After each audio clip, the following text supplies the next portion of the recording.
Հարգելի գործընկերներ, սիրելի հայրենակիցներ, եկել եմ խոսել նաև բուն մեր քաղաքացիական պայմանագիր խմբակցության տեխնացու Հայկ Կոնջորյանի, որտեղ դուք բավականին շեղվեցիք բովանդակությունից։ Հայկ Կոնջորյանը արդեն բավական երկար տարիներ է, ինչպես ինքը նշեց, 6-րդ, 7-րդ, 8-րդ, արդեն նաև 9-րդ գումարման ազգային ժողովի պատգամավոր է։ 8-րդ գումարման ազգային ժողովում ղեկավարել է խմբակցությունը եւ շատ լավ է ղեկավարել եւ բարեհաջող, որի համար շնորհակալ ենք պարոն Կոնջորյանին։ Երկու օրվա քննարկումներում ես այդպես էլ չլսեցի որևէ հարց ուղղված պարոն Կոնջորյանի մասնագիտական կոմպետենտությանը։ Ոչ ոք չասեց, որ պարոն Կոնջորյանը այսինչ կամ այնինչ տեղում ձախողել է կամ, չգիտեմ, իր գործողություններում որևէ ձև սխալ է արել եւ չի կարող հավակնել ազգային ժողովի փոխնախագահի պաշտոնին։ Երբ նաեւ ինքը աչքի է ընկել իր այնպիսի գործողություններով, որը կասկածի տակ երբեք չի ընկել այնպիսի գործողություններ, որ կասկածի տակ կդնի իր մասնագիտական եւ քաղաքական հմտությունները։ Եվ ուրեմն ինչու ենք քննարկումները ծավալում պարոն Կոնջորյանի տեխնացությունից եւ մասնագիտական տրամաբանությունից դուրս, որովհետեւ ընդդիմությունը այլ բովանդակային առաջարկ կամ քննադատություն պարզապես չունի։ Եվ Հայկ Կոնջորյանի կնոջ պաշտոնավարումը ձեզ համար դարձրել եք ուղղակի քաղաքական դրոշակ։ Եվ ըստ այդմ ուզում եմ հիշեցնել կրկին անգամ, որ Հայկ Կոնջորյանի կինը Հայփոստում նշանակվել է տնօրեն 2024 թվականին։ Հիմա 26 թվականի օգոստոս ամիսն է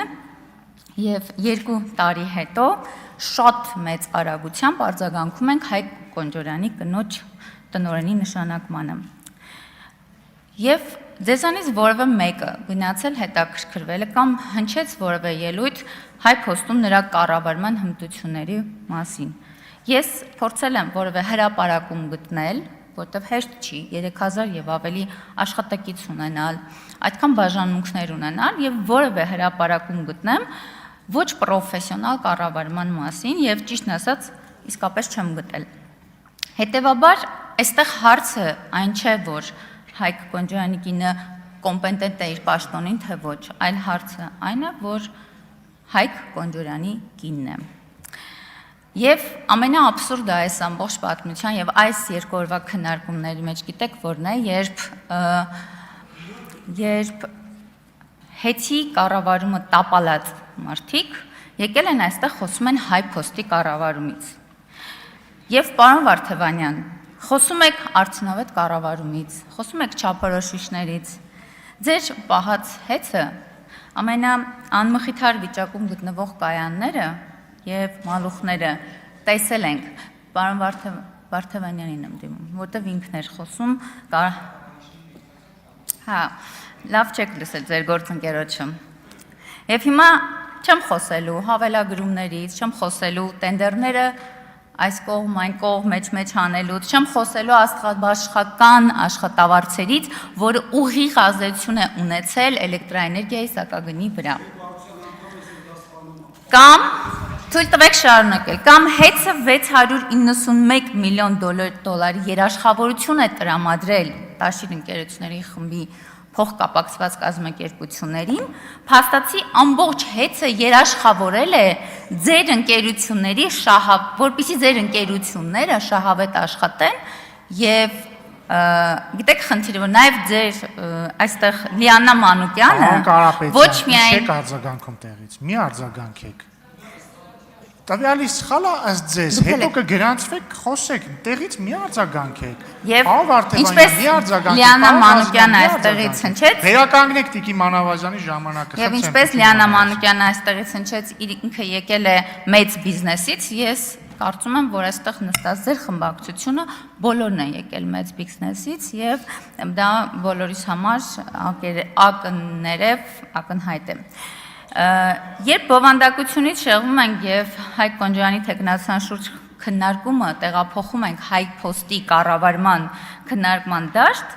Պարոն Ղազինյան, փորձում եք նաև արդարանալ հեծի կառավարման շուրջ, թե ինչպես է կառավարել հեծը, ընդամենը կարող եք բացել եւ նայել, որ հեծը